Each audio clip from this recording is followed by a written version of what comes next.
Hello दोस्तों, आज की कहानी है पंडित जी। शाम ढलने को थी। सभी आगंतुक धीरे धीरे अपने घरों को लौटने लगे थे।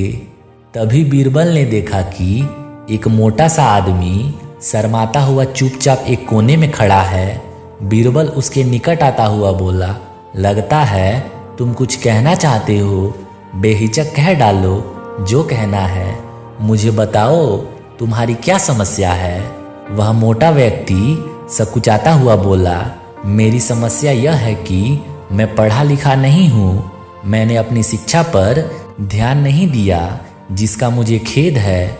मैं भी समाज में सिर उठाकर सम्मान से जीना चाहता हूँ, पर अब नहीं लगता है ऐसा कभी नहीं हो पाएगा। नहीं, कोई देर नहीं, ऐसा जरूर होगा यदि तुम हिम्मत न हारो और परिश्रम करो। तुम में भी योग्यता है, बीरबल ने कहा, लेकिन ज्ञान पाने में तो सालों लग जाएंगे।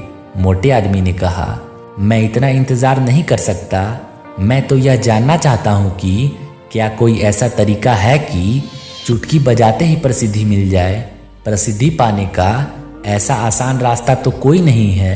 बीरबल बोला, यदि तुम वास्तव में योग्य और प्रसिद्धि कहलवाना चाहते हो तो मेहनत तो करनी ही होगी, वह भी कुछ समय के लिए। यह सुनकर मोटा आदमी सोच में डूब गया।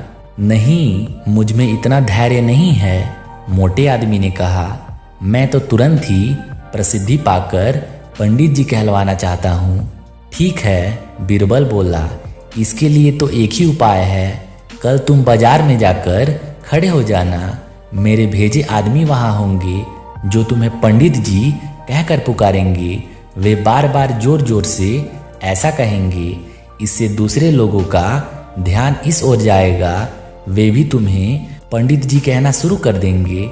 ऐसा होना स्वाभाविक भी है, लेकिन हमारा नाटक तभी सफल होगा जब तुम गुस्सा दिखाते हुए उन पर पत्थर फेंकने लगोगे या हाथ में लाठी लेकर उनको दौड़ाना होगा तुम्हें। लेकिन सतर्क रहना, गुस्से का सिर्फ दिखावा भर करना है तुम्हें, किसी को चोट नहीं पहुंचनी चाहिए। उस समय तो वह मोटा आदमी कुछ समझ नहीं पाया और घर लौट आया। अगली सुबह वह मोटा आदमी बीरबल के कहे अनुसार व्यस्त बाजार में जाकर खड़ा हो गया। तभी बीरबल के भेजे आदमी वहां आ पहुंचे और तेज स्वर में कहने लगे, पंडित जी, पंडित जी, पंडित जी। मोटे आदमी ने यह सुनकर अपनी लाठी उठाई और भाग पड़ा उन आदमियों के पीछे, जैसे सची में पिटाई कर देगा। बीरबल के भेजे आदमी वहां से भाग निकले, लेकिन पंडित जी का राग अलापना उन्होंने नहीं छोड़ा। कुछ ही देर बाद आवारा लड़कों का वहां घूमता समूह पंडित जी चिल्लाता हुआ उस मोटे आदमी के पास आ धमका। बड़ा मजेदार दृश्य उपस्थित हो गया था। मोटा आदमी लोगों के पीछे पीछे दौड़ रहा था और लोग पंडित जी कहते हुए नाच गाकर चिल्ला रहे थे। वह मोटा आदमी पंडित जी के नाम से प्रसिद्ध हो गया। जब भी लोग उसे देखते तो पंडित जी कहकर ही संबोधित करते। अपने ओर से तो लोग यह कहकर उसका मजाक उड़ाते थे कि वह उन पर पत्थर फेंकेगा या लाठी लेकर उनके पीछे दौड़ेगा।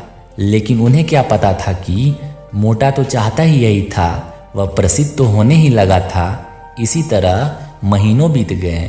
मोटा आदमी भी थक चुका था। वह यह भी समझ गया था कि लोग उसे सम्मानवश पंडित जी नहीं कहते, बल्कि ऐसा कहकर तो वे उसका उपहास करते हैं।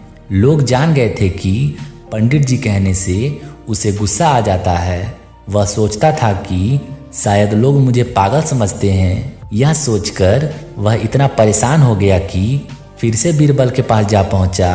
वह बोला, मैं मात्र पंडित जी कहलाना नहीं चाहता, वैसे मुझे स्वयं को पंडित जी कहलवाना पसंद है और कुछ समय तक यह सुनना मुझे अच्छा भी लगा। लेकिन अब मैं थक चुका हूँ। लोग मेरा सम्मान नहीं करते, वे तो मेरा मजाक उड़ाते हैं। मोटे आदमी को वास्तविकता का आभास होने लगा था।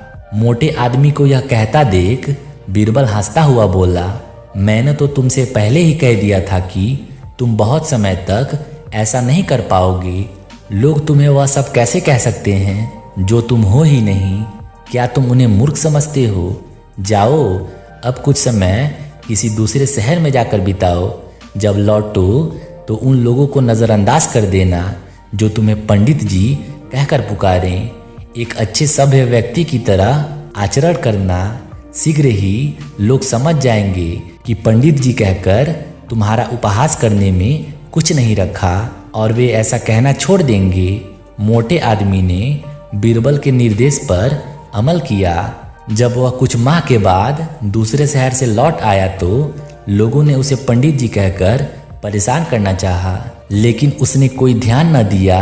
अब वह मोटा आदमी खुश था कि लोग उसे उसके असली नाम से जानते हैं। वह समझ गया था कि प्रसिद्धि पाने की सरल राह कोई नहीं है। धन्यवाद दोस्तों।